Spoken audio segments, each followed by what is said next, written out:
Today we're going to touch a little bit on winter blues, holiday blues, and how people are going into 2025 the same way they went into 2024, even after promising themselves that they wouldn't do it again. Winter blues, we can kind of call that seasonal depression. That is the clinical term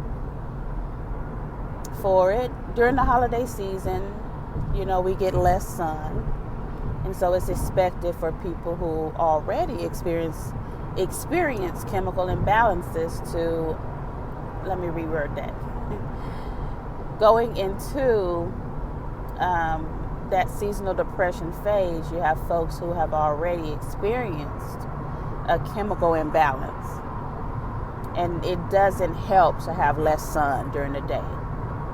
That sun just gives you that charge and help with those chemicals that balance your mood. So if you're feeling like that, it's not just because it's gloomy. It could very well be because of a chemical imbalance that has caught up to you, especially during these winter months. So try to maybe go to the sauna, go to places with great lighting to help balance out those chemicals, which have direct effect on mood. In addition to seasonal depression, winter blues, holiday blues, people are going into 2025 depleted of all of their resources again. And they're not happy about it. It's not like I'm broke and I'm excited. You come to learn that temporary pleasure isn't as pleasing as you thought it would be. And that's what brings people to a state of negativism. Negativism is actually clinical as well. You get there by a persistent state of pessimism.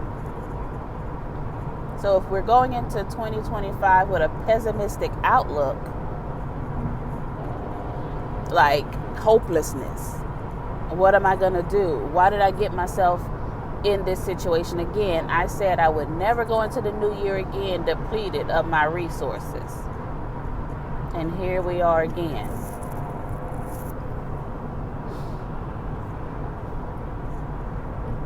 In order to fix that, we have to know why.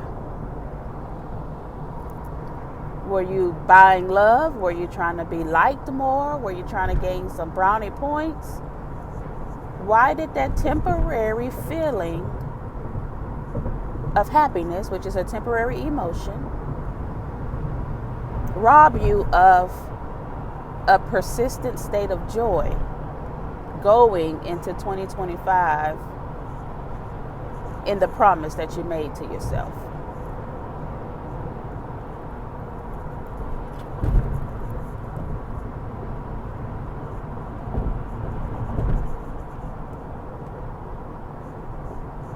When we're dealing with people, we don't take into consideration what they could be going through or experiencing in that moment.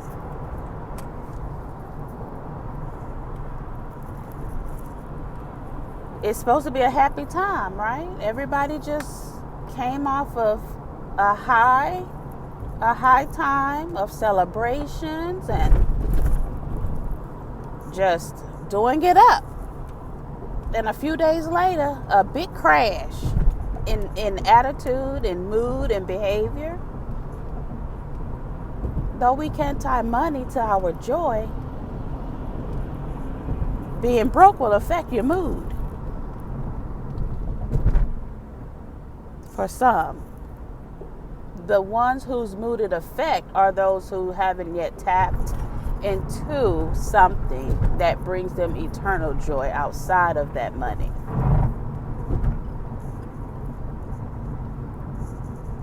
So we're going into the new year depleted of resources, now in a state of negativism, which is beyond just a temporary state of pessimism, and that bleeds into the lives of other people. Other people have to tolerate that behavior.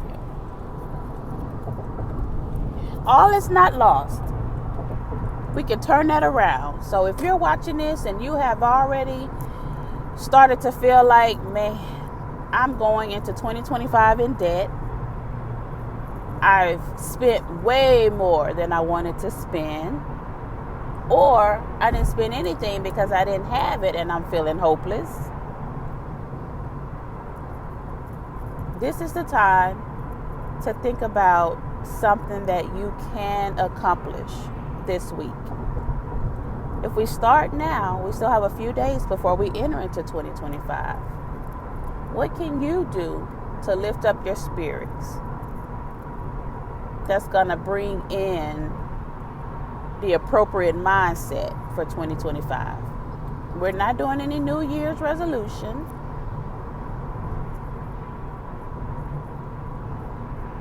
Because that's trendy. Trendy doesn't last. We want to go with permanence. What permanent thing can you do from today on out that'll add value to you and add value to your life, so that you're optimistic? And when you're optimistic, you see life and the world from an optimistic point of view. Meaning what overflows into other people is positivity, or a stable, a neutral outlook instead of negative. Everything negative. Negativism looks like, you could say, the sun is out, it's a beautiful day, and somebody is going to say, a negativistic person is going to say, yeah, but it was gloomy yesterday, and I stayed in the house all day, and they're going to tell you everything negative they said and everything negative they did and everything negative somebody did to them. That's negativism. Not one positive you can get out of them. Their outlook is 100% negative. But people don't just wake up negative. That comes from a persistent state of pessimism and going against your own promises, your own moral compass. You said you were not going into 2025 with depleted resources. So let's come up with a plan, because 2025 is going to be a great year. And somebody is listening that has messed that up initially, but you can change it and turn it around. Don't do it for 2026. What you're going to do in 2026 is all about what you do right now. So get 2025 together and 2026 will be all right.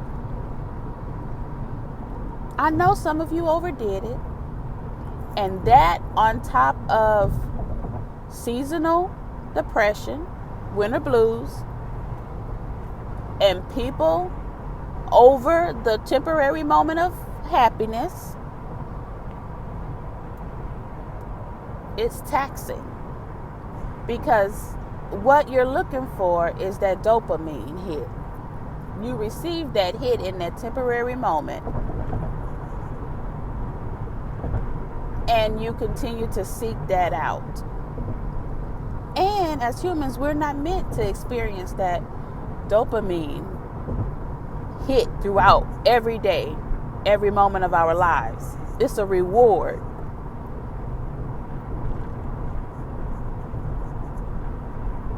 So what has happened, what has been done is done. We can't go back and change the past. We can do better going forward. I don't celebrate. It's not an issue, but I see it every day, and I help tailor strategies to move forward. But I'm telling you today, what you do now is going to set you up for 2026. You know not to do that anymore, but I'm going to get you out of this going into 2025. It's done. It's over. Get yourself some light. Get up.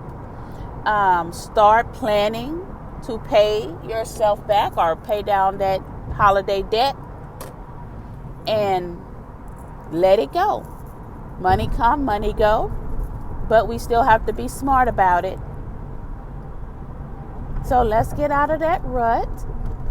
You don't have to just focus on that temporary feeling of happiness when you can experience a permanent state of joy, regardless what's going on. Please subscribe to the channel and look around. I have other videos and another platform that you might want to have access to. See you in the next episode. Have a great day.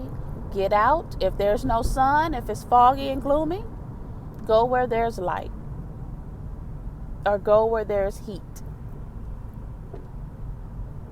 so that you can build a momentum to where you can build momentum to change your mindset. I don't think people know how difficult it is to change a mindset when you've been operating in pessimism so long that it becomes a disorder called negativism. All right, talk to y'all soon.